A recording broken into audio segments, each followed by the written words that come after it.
Sampai sejauh ini, sampai saat ini, setelah saya baru kembali dari luar kota, saya sudah menghubungi klien kami. Intinya, dia tidak memberikan komentar terkait dengan berita seperti yang kemarin beredar. Tapi intinya, tadi dia menyampaikan bahwa kasus ini tetap akan dilanjut sampai ke pengadilan. Dan belum ada kata-kata ataupun statement dari klien kami bahwa kita akan melakukan perdamaian. Jadi masih lanjut untuk sejauh ini. Menanyakan bapaknya di mana? Masih belum cukup juga. Masih harus memenjarakan ibunya. Di mana hati nurani kalian? Jangan hanya menangis gitu. Kemarin kenapa nggak ada waktu awal itu dipikirin? Kenapa nggak ada titik temu? Karena begitu banyaknya kemauan, begitu banyaknya keinginan, begitu banyaknya requestan dari Anda, sehingga tidak imbang.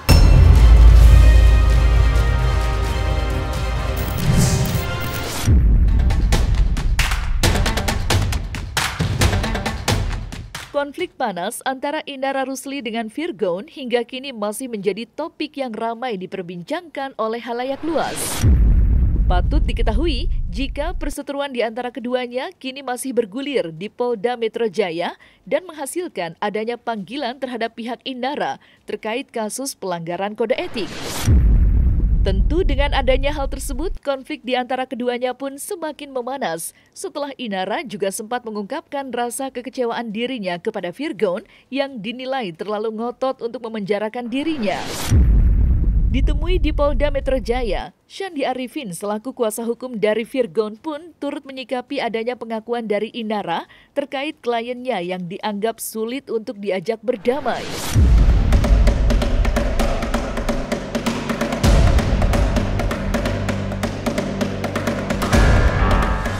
Sejauh ini, sampai saat ini, setelah saya baru kembali dari luar kota, saya sudah menghubungi klien kami. Intinya, dia tidak memberikan komentar terkait dengan berita seperti yang kemarin beredar. Tapi intinya, tadi dia menyampaikan bahwa kasus ini tetap akan dilanjut sampai ke pengadilan. Dan belum ada kata-kata ataupun statement dari klien kami bahwa kita akan melakukan perdamaian. Jadi masih lanjut untuk sejauh ini. Ya itu juga makanya saya bingung. Kemarin kan ketemu perwakilan dari masing-masing keluarga besar kita berdua. Kok jadi nggak kelar-kelar ya? Karena kan di awal maunya kan ya damai, sama-sama damai. Dia mau kasih waktu 12 hari. Ternyata jadi hampir 20 hari ya nggak selesai gitu. Jadi ya apa ya, saya juga bingung maunya apa dia. Ini kan sama-sama saling melapor. Kalau misalnya mungkin dari sisi kasihan juga, mungkin klien kami kalau misalnya mungkin dia bisa meluapkan seperti itu juga, dia juga merasa dilaporkan juga kan, saling melapor. Kalau kami intinya kalau belum ada permintaan dari klien kami untuk melakukan mediasi ataupun perdamaian, kami juga belum berani memberikan informasi seperti apa, karena memang mungkin dari sana menyampaikan ingin melakukan mediasi, tapi mungkin dari klien kami belum meminta kepada kami gitu loh. Kita lihat nanti ke depannya, tapi untuk sementara kasus sudah berlanjut. Kecewa, tapi nggak kaget, karena sejauh aku rumah tangga sama Firda, memang dia agak susah kalau untuk ambil keputusan. Cuman saya yakin netizen dan orang-orang, terutama ibu-ibu seluruh Indonesia juga pasti paham bahwa apa yang dilakukan itu berjalan untuk mempertanyakan kebenaran apakah pasangan kita ini benar melakukan selingkuhan itu, kan? Kemudian kita melakukan itu juga apa ya, mau seperti apa lagi, karena beliau itu kan kepala keluarga, tulang punggung. Saat itu aku belum ada penghasilan, aku masih pakai cadar, ibu rumah tangga. Aku harus pikirin bayar tagihan yang berjalan, sedangkan dia pergi, bukan duduk bareng untuk klarifikasi, tapi dia malah pergi ngilang. Dan aku tanya ke orang-orang circle-nya dia, melindungi semuanya nutupin keberadaan dia. Aku nggak nyangka gitu orang-orang yang aku kenal dekat selama ini, yang percaya selama ini, aku harap bisa untuk menengahi kita, kok malah menutupi. Bukankah itu bagian dari persengkongkolan terhadap tindak kejahatan? Maka menanyakan bapaknya di mana, masih belum cukup juga, masih harus memenjarakan ibunya. Ya itu juga makanya saya bingung, kemarin kan ketemu perwakilan dari masing-masing keluarga besar kita berdua, kok jadi nggak kelar-kelar ya, karena kan di awal maunya kan ya damai, sama-sama damai, dia mau kasih waktu 12 hari, ternyata jadi hampir 20 hari ya nggak selesai gitu. Itu saya nggak tahu ketemunya kapan dan tidak ada informasi ke kami. Yang pasti pertemuan itu tidak sepengetahuan kami tahunya setelah terjadinya pertemuan itu. Setelah kami meeting kedua, klien kami menyampaikan bahwa kasus ini tetap dilanjut karena sudah dari proses penyelidikan, sekarang sudah naik penyidikan, tinggal nanti mungkin perkembangannya kami akan menanyakan ke pihak penyidik. Itu yang kami nggak tahu, karena kan juga di fotonya tidak ada sama sekali foto kita ya. Kita juga nggak tahu dalam proses pertemuan itu tidak melibatkan kami. Kalau komunikasi mungkin dari Mas Kris ya, yang melakukan sidang untuk proses cerainya ya. Kalau kami kan lebih fokus ke laporan yang Undang-Undang ITE. Nah, tadi per hari ini saya sudah tanyakan kepada klien kami, intinya kasus tetap dilanjutkan sampai ke proses hukum ke pengadilan. Laporan kita yang Undang-Undang ITE sudah naik ke penyidikan dan kemarin semua saksi dan beberapa juga saksi ahli sudah diperiksa untuk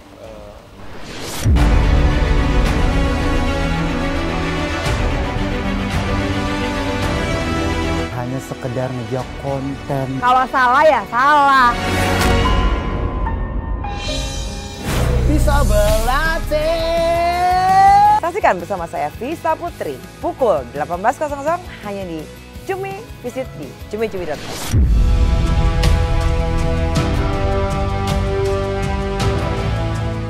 Di saat Indara merasa kecewa berat dengan Virgon, di situ juga ada sosok Feby Carol dan Eva Manurung yang juga melampiaskan rasa kekecewaannya terhadap Indara.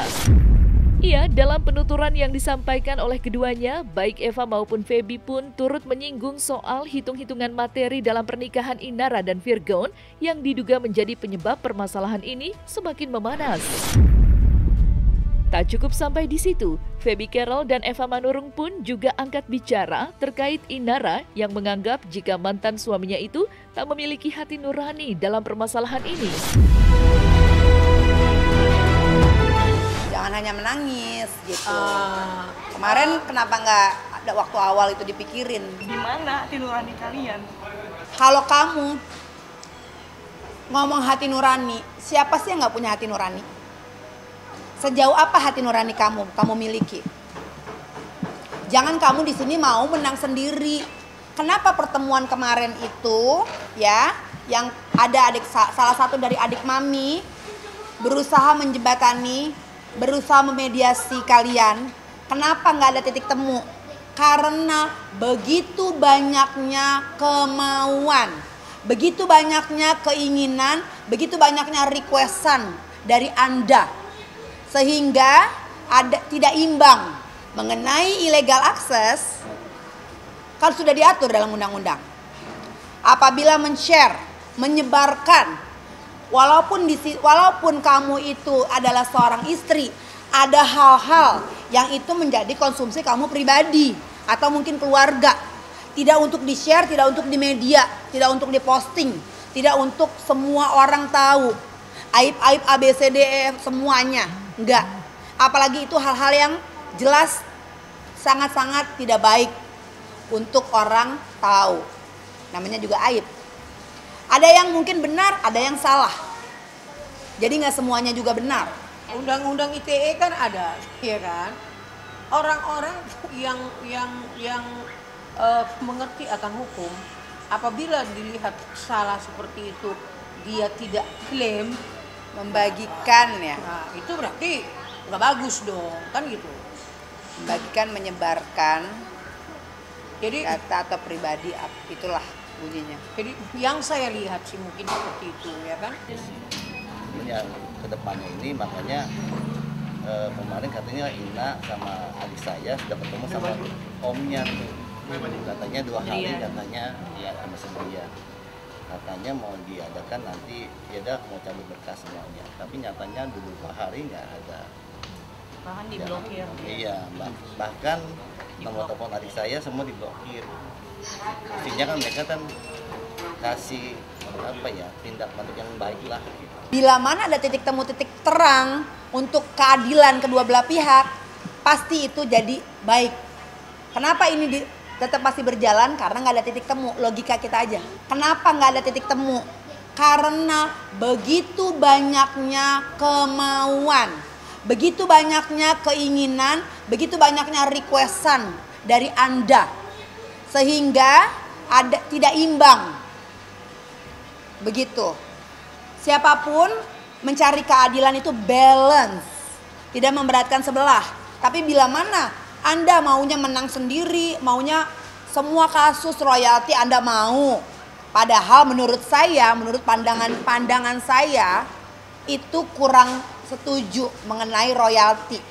Ya intinya sih sama-sama duduk bareng, jangan memberatkan sebelah. Kalau mau masalahnya cepat selesai, duduk bareng iya, untuk cari solusi yang baik, tapi tetap jangan kekeh. Kalau kekeh mulu dari pihak sana ya susah, gimana Virgonnya mau ngalah. Itu intinya. Kenapa nggak ada titik temu? Karena kekeh. Karena maunya nggak goyang. A tetap A, B tetap B, kekeh. Ayo kita sama-sama, Inara turun, Virgon juga ngertiin. Biar ketemu di tengah-tengah. Kalau yang satu mau begini, yang satu nggak ketemu. Tahun depan juga nggak ketemu. Capek, pengennya udah kan ini udah bentar lagi mau masuk bulan puasa kan, ngapain sih, kita pengennya fokus ibadah aja gitu kan. Dengan adanya kasus ini bergulir terus kan jadi ngurang-ngurangin pahala ya. Kayak ya aku berharap sih maksudnya bukan cuma, semoga ya Islam ini bukan cuma di KTP aja gitu, benar-benar diterapin gitu. Ya harapannya ya teman-teman media atau netizen bisa bantu lah mungkin untuk pihak Virgon apa ya, mau membesar hati. Cinta itu mempertemukan. Hal itu bisa membuat seseorang sampai ke titik terendah dan tergelapnya. Cinta itu menyatukan. Mereka tahu nggak hal-hal lain di luar itu? Hal-hal apa yang saya lakukan untuk Lesti? Cinta itu memisahkan. Kalau orang tua gua pada akhirnya tidak menganggap gua anaknya lagi. Bahkan kadang cinta itu juga meninggalkan. Satu saat gua kenapa-napa, dibunuh misalnya. Anak saya nikah, kenapa yang jadi walinya itu bukan saya? Tapi satu hal yang pasti, cinta itu punya kekuatan. Alvin in Love, cinta untuk semua.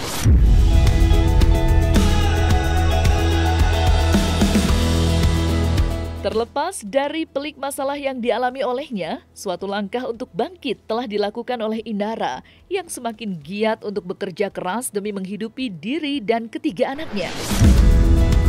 Terbukti atas hasil kerja kerasnya selama ini, Inara pun mulai memperlihatkan hasil usahanya yang mana ia baru saja membeli 1 unit rumah yang berlokasi di Bogor, Jawa Barat.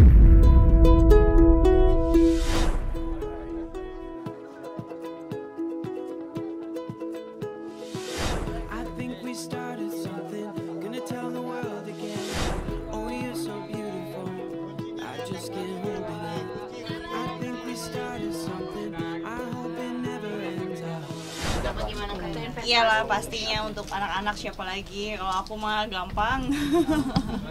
Yang penting anak-anak bisa tetap dekat jaraknya sama aku, karena kan nanti insya Allah rencananya mau punya butik dekat sini, depan sini ada ruko gitu. Nah aku cari-cari rumah tinggal yang sekiranya nanti anak-anak bisa ada tempat untuk inilah transit kali ya gitu di sini. Jadi daripada aku harus open room kamar hotel itu kan jauh lebih besar biayanya ya kalau diakumulasikan selama berapa tahun, mendingan uangnya dipakai buat investasi beli rumah sekalian gitu. Secara jangka panjangnya kan lebih menguntungkan. Ada buka Bapak X juga ya? Salah satu bukti kamu perjuangan kamu ya? Kenapa? Jadi salah satu bukti perjuangan kamu, ini hasil dari perjuangan juga. Oh iya dong, harus ada kelihatan hasilnya. Oh, untuk luas tanah ini 65, ini ada 2 lantai, fasilitasnya ada 2 kamar tidur, 3 bedroom. 3 kamar tidur, cuman yang satu aku jadikan kayak ruang kerja gitu. Terus juga ada 2 kamar mandi, dan di belakang itu ada open air space juga. Jadi dan dapurnya ada 2 ya, jadi ada dapur bersih sama dapur kotor di bagian belakang. Kalau untuk mempertimbangkan punya properti selain dari rumah tinggal yang di sana di sebelumnya, aku udah dari jauh-jauh hari, udah dari lama juga pengen punya rumah gitu. Kita udah muter ya Ina ya. Terus di sini tuh bener-bener paling cocok. Udah gitu rumahnya tuh modern, minimalis, semuanya lengkap. Dan banyak fasilitas. Nanti kan ada East Garden, ada West Garden, dan ada tempat barbecue party. Jadi kalau undang teman-teman artis, teman-teman wartawan bisa. Kita ada siapin tempat khusus buat barbekyuan. Anak-anak sih belum pernah aku ajak ke sini. Ini kan baru serah terima. Jadi setelah serah terima ini aku akan ngajak anak ke sini. Jadi biar mereka juga bisa lihat, bisa nanti ada tempat cobain. bermain anak-anak juga di sini. Iya. Dan playgroundnya luas. Dan di belakang ada kolam renang. Ada kolam renang, terus ada sport club, pokoknya semua fasilitas komplit deh Ina. Iya, jadi aku sebagai orang tua juga jadi nggak kepikiran terus gitu, anak-anak di rumah jauh banget kan kalau rumah aku yang sana, jadi bisa lebih dekat ke sini, mau ketemu anak-anak tinggal berapa menit doang langsung nyampe. Jadi sistem cicilan itu benar-benar mempermudah aku. Bukan berarti uangnya nggak ada, uangnya ada. Cuman kan alangkah bijaknya kalau misalkan uang yang ada ini bisa kita puterin dulu untuk usaha yang lain. Nanti ketika uang itu berkembang kita bisa, mungkin kita mau lunasin setengahnya, atau kita mau lunasin seperempat, atau bahkan kita lunasin semuanya juga nggak masalah gitu. Cuman yang paling penting kan sistem pembayarannya ini kan mempermudah kita untuk bisa dicicil.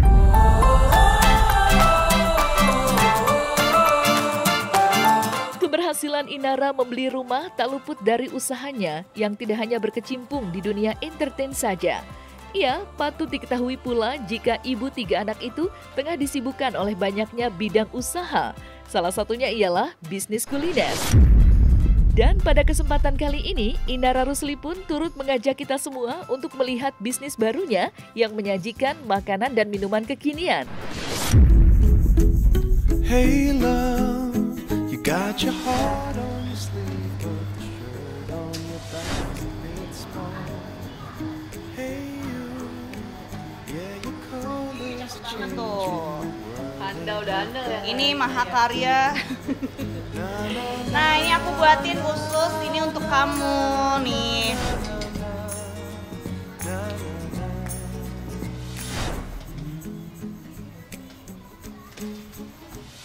Ya alhamdulillah Allah bukakan peluang ya, jadi banyak dipertemukan dengan orang-orang baik, orang-orang yang kompeten dan menjadi mentor juga gitu loh buat aku. Jadi aku bisa start bisnis itu bukan yang kayak gegabah gitu loh, yang penting ada duit langsung start aja lah, tapi benar-benar berdasarkan saran dari orang-orang yang memang sudah lebih suhu sudah lebih lebih banyak pengalamannya, sudah lebih experience daripada aku gitu loh di bidangnya mereka masing-masing di dunia bisnis.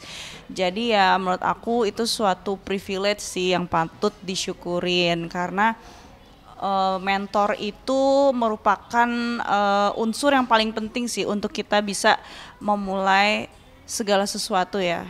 Jadi seperti ada guidance ya gitu. Kita juga sama-sama tahu ya, maksudnya bahwa dunia entertain itu kan benar-benar ngikutin gimana tren.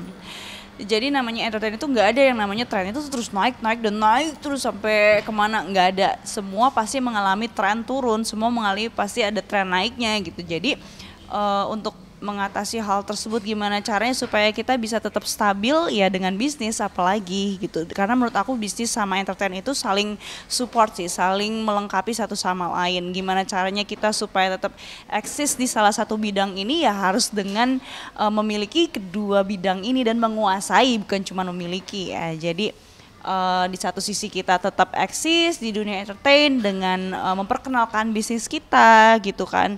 Di sisi lain walaupun misalkan kita di dunia entertain nggak selalu kayak eksis terus, tapi kan kita juga punya mata penghasilan yang lain nih, kita punya sumber penghasilan lain yang juga bermanfaat, jadi lapangan pekerjaan juga buat orang banyak. Ya itu kan juga mengundang berkah juga. Iya, namanya anak-anak mah yang penting maminya ada. Yang penting maminya masih bisa tidur bareng mereka, masih bisa pulang, masih bisa main sama mereka gitu. Itu aja sih kalau anak-anak mah mereka hanya minta perhatian kita sih. Anak-anak tuh belum mengerti uang, belum mengerti suatu kemewahan gitu, fasilitas yang mewah, jalan-jalan yang jauh, yang barang-barang branded, mereka tuh belum ngerti. Yang mereka mengerti itu ya kebutuhan dasar kayak kasih sayang, perhatian gitu, pendidikan kayak gitu. Itu kan untuk membangun karakternya mereka, itu kan hal paling basic yang seorang ibu bisa tanamkan ke mereka.